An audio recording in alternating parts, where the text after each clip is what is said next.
झारखंड की धरती ने कई बेहतर खिलाड़ियों को दिया है, लेकिन क्या उन खिलाड़ियों को उनका हक अधिकार मिल पाया है? इस वक्त हमारे साथ है अंतर्राष्ट्रीय फुटबॉलर दिव्यानी लिंडा और उनसे बातचीत करेंगे और जानेंगे कि वो कहां तक अंतर्राष्ट्रीय स्तर पर खेली है, क्या कुछ पहले उनकी उपलब्धियां हैं, ये जानने की कोशिश करेंगे। दिव्यानी, पहले तो ईटीवी भारत में आपका स्वागत है। Thank you sir. हम और दर्शक ये जानना चाहते हैं कि अंतर्राष्ट्रीय स्तर के आपने अब तक कौन-कौन सा मैच खेला है?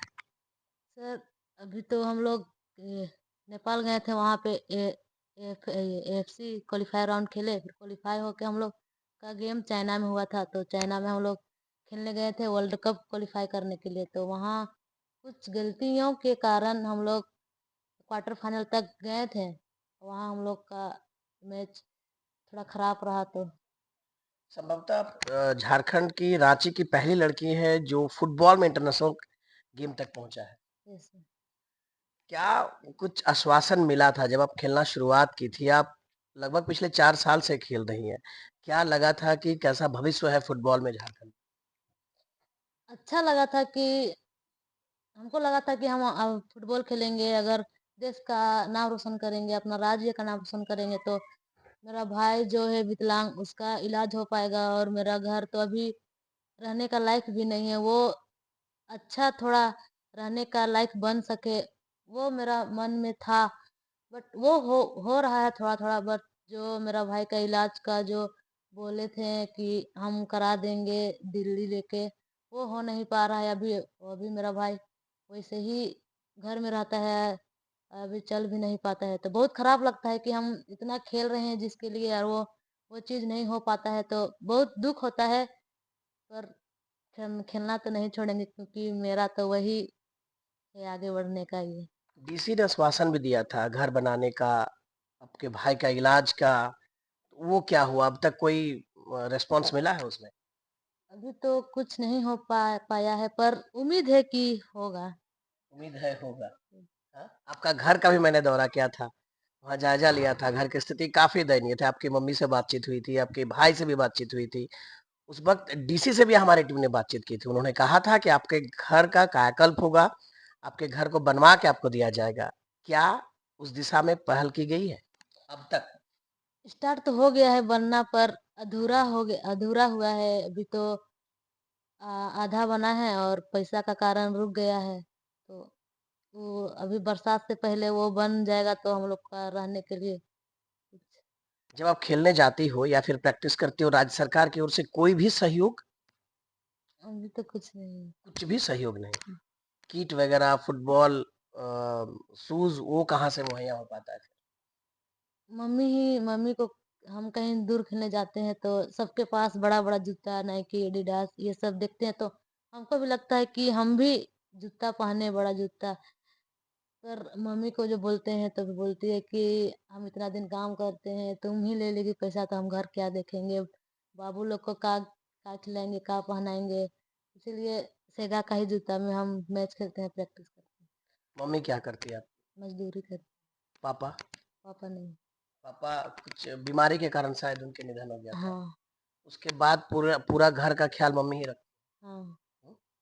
तो सरकार की ओर से कभी भी पहल नहीं की गई? सम्मान तो दिया जाता है, क्योंकि आपके गांव में एक बार सांसद भी पहुंचे हैं, डीसी वीडियो तो पहुंचते ही हैं सम्मानित करने। जब आप पहली बार खेल कर आई थी नेपाल से, जब आपने ट्रॉफी जीता था, उस दौरान भी आपको सम्मानित करने आपके गांव तक लोग पहुंचे थे। लेकिन उसके बाद किसी ने भी कोई आर्थिक सहयोग या फिर सरकारी जो योजनाएं हैं उन्हें जोड़ने की कोशिश नहीं हुई है? अभी तो जब हम खेल के आए थे उधर से, उस समय पूरा ये सब कोई आते थे मेरा घर, उस दिन आए थे बहुत वीडियो सीओ, बहुत कोई आए थे। बट आश्वासन दिए और होगा होगा बोल के।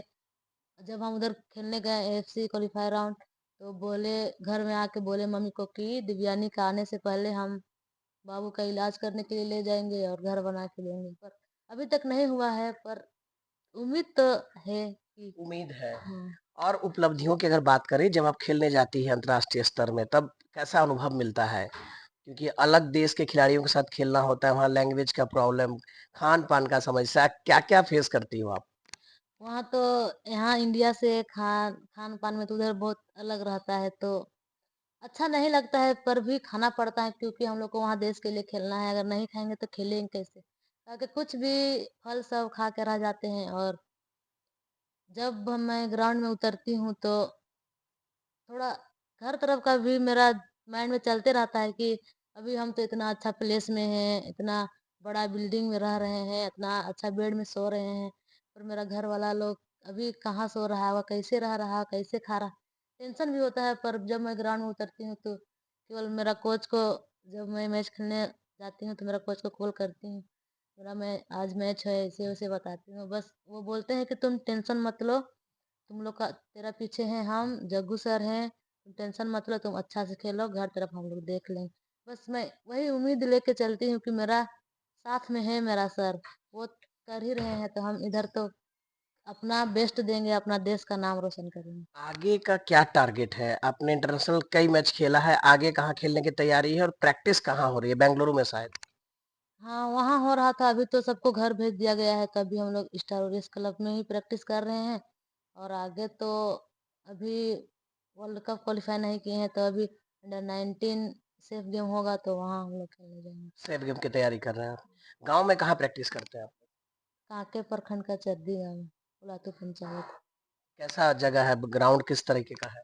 ग्राउंड तो सर वहाँ दूसरों का खेत है, छोटा सा खेत है, वहीं पे हम लोग प्रैक्टिस करते हैं। और हम लोग के पास बॉल वगैरह सब भी नहीं है और सब गरीब परिवार से है, कोई मतलब अपने एक एक बॉल नहीं ले पाएंगे, तो सर का जो राशन का दुकान है छोटा सा, उसी में से ही पैसा जो बचता है उस वही सर ही हम लोग को प्रैक्टिस का बूट, बॉल, ये सामान सब कुछ वही खरीद के देते हैं। अंतिम सवाल लेंगे।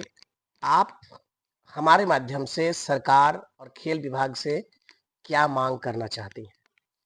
सर हम तो यही मांग करेंगे कि मेरा भाई का इलाज हो जाए, बेचारा कितना साल हो गया उसका, 5-6 साल हो गया वो चल नहीं पा रहा है। और मेरी मम्मी अकेले है, वो रोज दिन धूप में रजा काम करने जाती है दूसरों का घर, तो अच्छा ही नहीं लगता है कि वो दूसरों का घर काम करने जाती है और हम बड़ा बड़ा बिल्डिंग में रहते हैं, अच्छा नहीं लगता है। और मेरा क्लब का जो लड़की लोग है उसमें तो वो लोग तो 3-4 बार झारखंड के लिए खेल चुके हैं, गोल्ड मेडल ला चुके हैं। तो मैं यही चाहती हूँ कि इस बच्ची में इतना जुनून है, उन बच्चियों को नहीं देख के दूसरा जो रील्स बना रहा है वो सबको पैसा दे रहे हैं, ये वो सब कर रहे हैं, अच्छा नहीं लगता है। क्योंकि जो देश के लिए कुछ करना चाह रहा है उसको सपोर्ट नहीं करके दूसरों को सपोर्ट करने से अच्छा नहीं लगता है। तो हम यही चाहते हैं कि हम लोग को एक ग्राउंड मिल जाएगा और प्रैक्टिस करने का सामान, तो हम लोग अच्छा से मेहनत करेंगे और देश का नाम रोशन करेंगे। ईटी भारत से बातचीत करने के लिए धन्यवाद। Thank you sir. तो देखिए, झारखंड में खेल और खिलाड़ियों के विकास को लेकर दंभ भरे जाते हैं, लेकिन ऐसे भी खिलाड़ी हमारे साथ हैं जिनकी मांगे राज्य सरकार और खेल विभाग से इतनी सी है। इन मांगों को भी सरकार और खेल विभाग पूरा नहीं कर पा रहा है। विडंबना है और दुर्भाग्य है। चंदन भट्टाचार्य, ईटीवी भारत, रांची।